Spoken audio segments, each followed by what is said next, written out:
Greetings Roboteers and welcome to a special pre-patch update video. As I'm sure everyone is aware by now, the newest weapon will be added to the game later today, the Aeroflak. So I thought we'd take a moment to discuss the details that have been made available by Freejam ahead of the update going live. Then later today I'll upload a second video showcasing the new weapon in action. But, as I don't like leaving you with a static image while I talk, I figured I'd show some more Basilisk gameplay in the background. Now, onto the update. What do we know? Well, we know that the new weapon is the Aeroflak and is designed specifically for use against airborne target. This includes any bot that's currently in the air, whether that be from flying, jumping, hovering, or simply falling, it doesn't matter.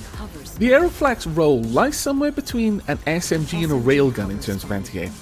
Where the railgun offers exceptional per-shot damage and a low reload speed, and the SMG offers low damage with a sustained rate of fire, the Aeroflak offers high damage AoE style shots that can be fired anywhere between every 0.75 seconds down to 0.6 seconds, depending on how many you have on your bot. The maximum fire rate is capped at 4 Aeroflaks, not the traditional 6 of other weapons. Furthermore, the AoE nature of the shot, whose explosion is roughly as large as a Mega Robo Bay, which is actually really big, gives it superior stopping power if enemies cluster together. Now, this might not be as useful against pure aircraft because flyers tend not to cluster so closely because, mid-air collisions tend to mess with you staying in the air. But against hovercraft, it's going to be deadly. Hover medics, specifically, because they often tend to clump into a tight kind of medi ball behind the front line or near a megabot. Much like the SMG, the Aeroflak doesn't need to reload between shots, offering sustained DPS, but unlike the SMG, its shots do not lose power over range, meaning that unlike the rail, you can and probably should employ a spray and pray mentality when using this weapon, aiming to saturate the sky with explosions rather than taking careful aim on individual craft. However, unlike the SMG and rail, the Aeroflak doesn't use hit scan. It fires a real projectile, much like the plasma gun, although the Aeroflak shell travels in a straight line without any bullet drop. And as such, you'll need to lead your shots a little when engaging at extreme range. Let the enemy fly into your bullet rather than trying to shoot where the enemy is, and thus, by the time it gets there, where the enemy used to be. Additionally, the AoE component is triggered automatically when in range of any airborne target, and deals its full damage to the target and nearby enemies.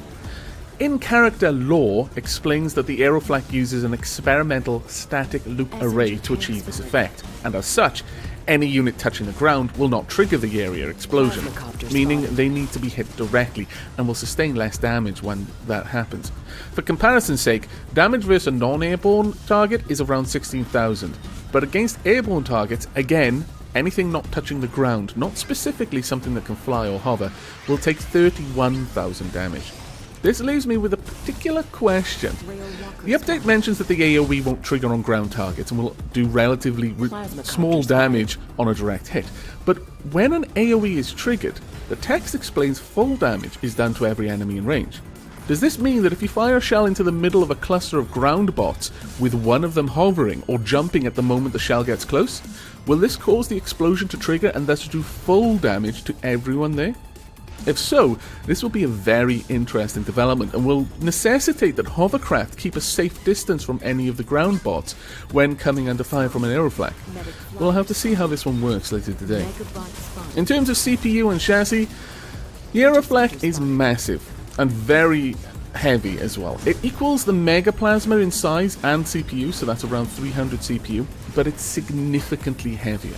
We don't have any exact details on the weight yet, but I'm assuming that Freejam are aiming to make equipping these weapons to aircraft a particularly difficult prospect, requiring significant sacrifices to be made in other areas such as armor. However, to make up for the limited maneuverability, they have 5 connection points instead of 3, and significantly higher amounts of armor. A mega weapon typically has around 31,000 HP, but the Aeroflak will have 62,500. So not only will it offer better armor to anything it's on top of, it'll simply be harder to destroy. a tactic you'll likely notice me using in the battles going on in the background of this video. As a sniper, I make a point of aiming to destroy mega weapons as fast as possible, which I can often do one mega weapon per shot, as losing each mega weapon is an enormous drop in DPS for the bot it was attached to. This higher armor will offer a bit of a buffer against that kind of tactic being used against the Aeroflak. In short, the Aeroflak is going to offer a very specialized anti-air role, much more capable in that arena than any other weapon, but due to the specialization, far less useful outside of that specific task.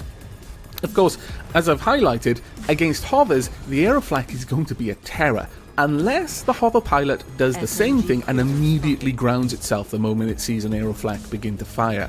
Hint, hint. Of course, there are going to be ways for flyers to counter this weapon.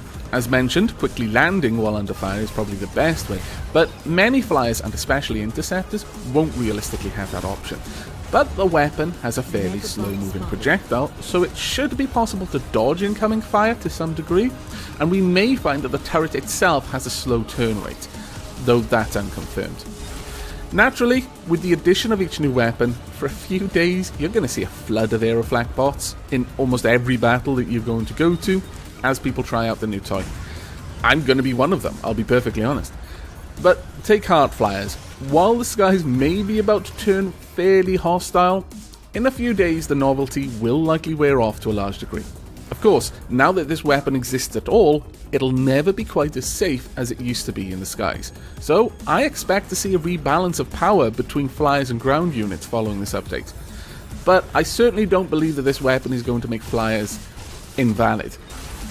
We've got an exciting period of experimentation ahead of us, in my opinion, as people try to adjust and sound out the new game mechanics as the meta game shifts.